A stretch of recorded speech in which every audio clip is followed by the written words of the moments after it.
The financials posting lackluster results, yet those stocks clocking in as the best performing sector this week. So, kicking off our top trades tonight, we are asking if there were any other groups of stocks that the market is getting wrong and could see a similar surge next week. Beakers. Yeah, well, you know what? It's not Thursday, but I'm going to do a little throwback here and go back to some names that we haven't talked about in a while, and that's the fertilizer stocks, particularly potash. If you take a look at that and you take a look at what's going on in the grains, you're seeing wheat and corn starting to form a bottom. Potash bounced against 15. It's gotten completely crushed. But I think that's something you want to look to next week. There was a time on Fast Money when we used to talk about the fertilizer stocks every single night. The first, not the, Steve, by the way. Yes, thank you. And if it was Tuesday, we'd be doing 2 for Tuesday, because I think Mosaic is actually very interesting here. I think you're in a place where these guys, their core business is starting to... Food inflation, to me, I think is something that ultimately is going to catch the Fed's eye. But in the meantime, it is increasing headline inflation. A lot of these guys were priced for dead. Again, the chart's very interesting. Convalescence happening. And again with the convalescence. I like that. Big word, guy. It's a big word, but it's not a great haiku word. You know, BK because it's four syllables. You can only use it on the second line.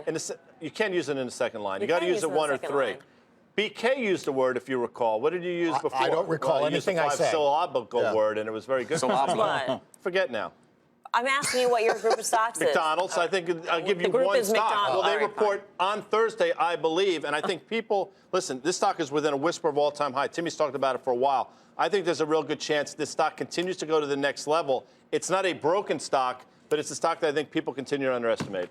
Next up, Twitter, the social media giant broadening its reach overseas, announcing the hire of a new managing director for China, despite being blocked in mainland China since early 2009. The move also included a new Twitter account dedicated to updates on the greater China market. Very mysterious, Tim. Well, I don't know that this is anything big for the company underlying. They've hired a marketing head. The region is very important.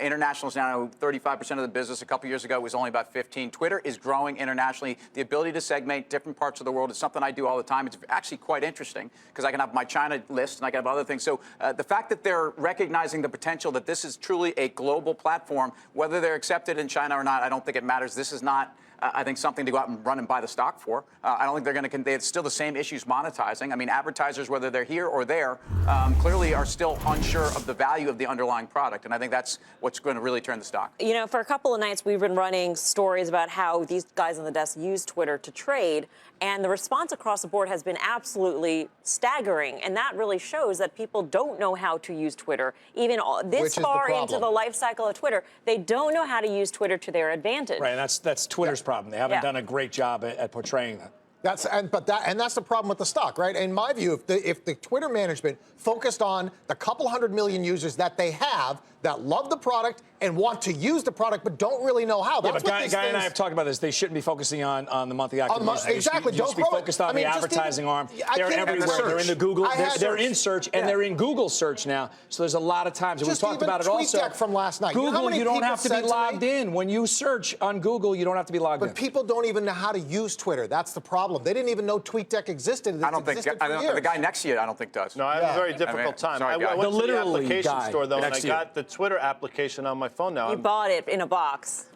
Well, yeah, it was a small box. Did you put the? Did you download the floppy? Yeah, and it spun around. Yeah, but wait, real quick though. But we have to decide though. It's a good product. We all love it, but we've seen other good products that this doesn't translate to great stocks. Exactly, doesn't make good investment. Next up, car trouble. Another bad sign for the auto industry. News that consumer sentiment fell in April, which historically is a bad indicator for auto sales. Also of note, the chairman of Fiat Chrysler talking up the idea of a merger with any of the big 3 automakers. In Detroit, GM seemed to be conspicuously, though, left off of that list when he mentioned. He said Toyota, Volkswagen, and Ford were potential candidates. Grasso, what do you say? So Ford is down 6% year to date. GM, I know that's out of the picture right now, but that's down basically 10% year to date. And this one is down 18% year to date. Is it worth a flyer at $7.50?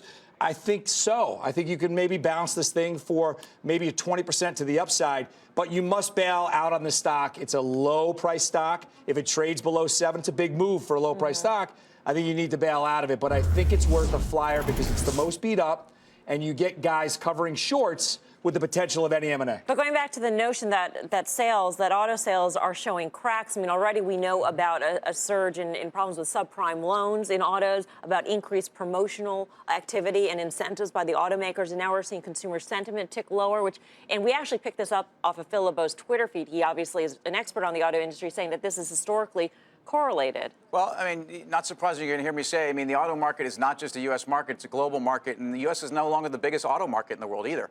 China's auto sales this quarter, we got this data 2 days ago, it's concurrent data, up 8%. So, not every place is falling apart. Certain parts of Europe are actually doing quite well.